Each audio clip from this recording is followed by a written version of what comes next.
Bon, c'est l'heure du premier bilan. Bon, la mise en place du contexte. Alors en fait, le premier jour, donc quand je me suis couché, ça faisait 26 heures que j'étais debout en fait.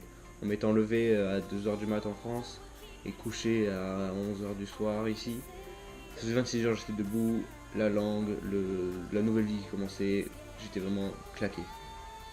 Donc, et ça, j'ai l'entraînement de football américain tous les jours à 8 heures pendant les 2 premières semaines.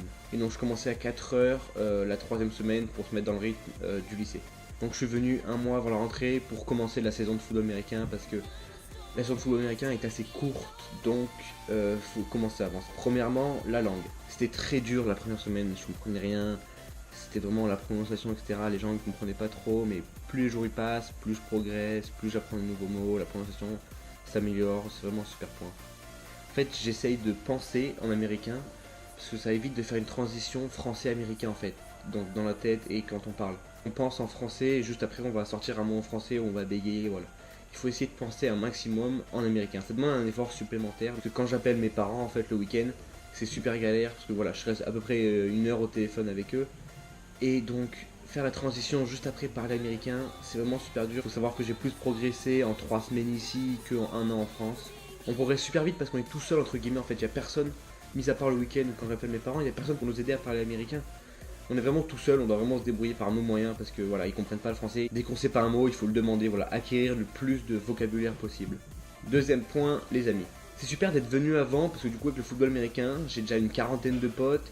J'ai rencontré plein de gens donc dans le voisinage. Donc là au moment où je tourne la vidéo, ça fait déjà une semaine que je suis en cours. Mais voilà, on a déjà des amis, du coup on croise forcément des visages qu'on connaît dans le lycée et ça rassure un peu parce qu'on n'est pas tout seul, voilà, plongé dans un flot de personnes inconnues. Il faut savoir qu'un étudiant d'échange, ça se fait quand même très rapidement des amis. Voilà, oh regardez c'est le nouveau français, voilà. Ça se fait rapidement des amis, il faut quand même aller voir les gens parce qu'il y a tellement de personnes que si vous dites pas que vous êtes français, les gens, si vous parlez pas avec eux, ils peuvent pas savoir que vous êtes étranger. Si jamais on n'a pas de potes à la rentrée, il faut juste aller voir des gens et commencer même leur parler et ça suffit. Ils vont capter que voilà, vous n'êtes pas américain et voilà, ça va forcément créer des potes autour de vous. Alors la famille, c'est super. Bon voilà, je les connais que depuis 3 semaines, 1 mois maintenant. Mais voilà, j'ai l'impression que je les connais depuis hyper longtemps. On se sent vraiment bien. Bon, forcément, ils ont des règles que j'ai pas chez moi, qui me font un peu bizarre, mais c'est normal. Il faut juste s'habituer à un autre type de vie.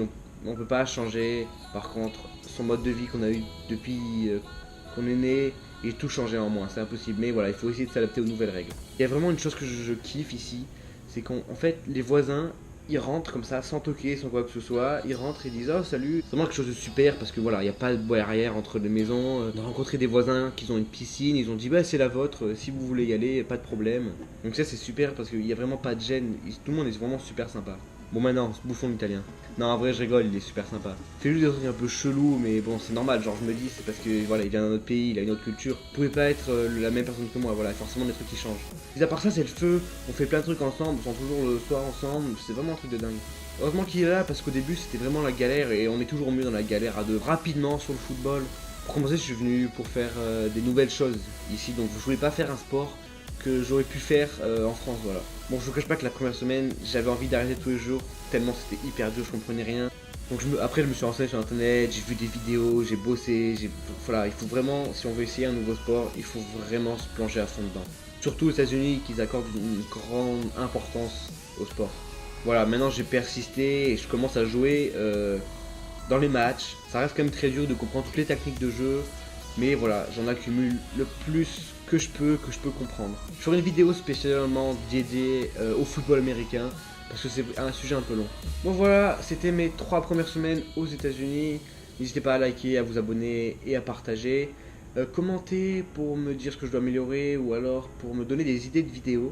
Donc posez-moi aussi vos questions, je ferai sûrement une FAQ. Ça peut être bien pour mettre quelque chose au point si des gens n'ont pas vu les premières vidéos. Voilà, posez-moi toutes vos questions dans les commentaires sur Snapchat, sur Instagram. J'aimerais aussi beaucoup faire une vidéo avec l'italien. Je sais pas encore quel type de vidéo, mais on va en faire une, c'est sûr. J'ai pas encore d'idées. Donc si vous avez des idées de vidéos et des idées de vidéos avec l'italien, ce serait vraiment super. Sur ce, rendez-vous pour la suite des aventures.